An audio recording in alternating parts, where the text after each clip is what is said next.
In late March, Indiana Governor Mike Pence declared a public health emergency after a spike in HIV cases in Scott County. The executive order he issued allowed the county to implement a temporary needle exchange program for injection drug users, some of whom had switched from prescription opioids to heroin or injectable opioids after policy reforms created obstacles to prescription drug abuse. I'm Stephen Morrissey, managing editor of the New England Journal of Medicine, and I'm talking with Steffanie Strathdee, Associate Dean for Global Health Sciences at the University of California, San Diego School of Medicine. Dr. Strathdee has co-authored a perspective article on the Indiana HIV outbreak and the prevention of similar outbreaks. Dr. Strathdee, you write in your article that Indiana is one of many states that don't explicitly authorize needle exchange programs, and that even states that have such programs can't use federal funds to support them. Can you tell us a bit about the history of those regulations? Why were they implemented in the first place? Well, there's been a number of barriers to the provision of sterile syringes through needle exchange programs or even pharmacies or over-the-counter. Currently, only 28 states have removed or have never had prescription requirements or drug paraphernalia laws in the United States, according to the Law Atlas from Temple University. You mentioned that there's been an increase in hepatitis C cases in the years before this outbreak, especially in Central Appalachia. How was that increase understood? Wasn't it seen as a warning sign that an outbreak like this was possible? Yes, we've known for a couple of years now that hepatitis C cases have been increasing. In fact, there has been a 75% increase in new hepatitis C cases in the United States and over a 300% increase in Central Appalachia. And we've certainly seen an outbreak of hepatitis C among injection drug users in Indiana, in the same region where we've had this HIV outbreak among injection drug users. So looking at Indiana, is there any precedent for a state like Indiana declaring a public health emergency or taking other action to override these needle exchange laws during an outbreak?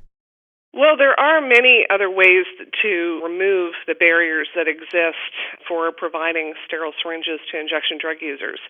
And explicitly authorizing syringe exchange programs is one way to do it.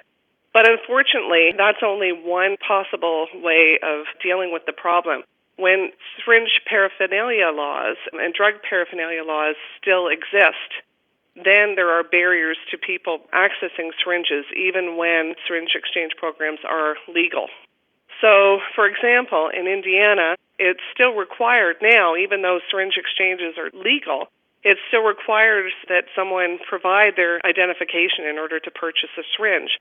And some injection drug users will not have identification. Others will be deterred from providing it for fear of being persecuted by the authorities. And currently, if someone has a syringe and they haven't obtained it from the syringe exchange program, then they can still be arrested for carrying that syringe, even if there's not drugs in it. So given all of those barriers, is there evidence that this program in Indiana has been successful in increasing the use of clean needles and preventing HIV transmission? There's been some early signs that the program is being used, and there are increasing numbers of injection drug users that are using these programs. The problem is that it's only open a limited number of hours per week, and not in the evenings when most people are going to be wanting to access sterile syringes in their use of drugs. So there's still a long way to go. You also say in your article that Scott County and the surrounding area have seen growing numbers of young people who abuse opioids in recent years. What kinds of programs are needed to reduce inappropriate prescribing and abuse of opioids, and at the same time prevent users from shifting to injectable drugs? Well, I think that it's a multi-pronged problem, and it needs a multi-pronged solution. First, providers need to be aware of the potential misuse of opioids. And there are prescription drug monitoring programs that exist. In fact, Indiana has had one for quite some time now. But these programs often, in many states, are not updated in real time, and physicians may be fearful of using them because they may be afraid of prosecution. Are there any states that have successfully addressed the opioid addiction and misuse problem? And if so, what lessons might they have for the rest of us? Well, we're seeing that this is a problem that is not just faced by Indiana or Central Appalachia. We've seen a huge increase in overdose deaths across the United States in recent years. And I think that it's very important to not just make needle exchange programs available, but to also increase medication-assisted treatment, which includes opioid substitution therapies like methadone and buprenorphine. And with the expansion of Medicaid, it should conceivably increase the availability of these drug treatment programs to the people that need them the most. But the states that are delaying the expansion of Medicaid are seriously undermining access to these life-saving therapies by people who need them the most. Finally, looking both at the states and the federal government, do you think this Indiana outbreak will encourage changes in needle exchange laws?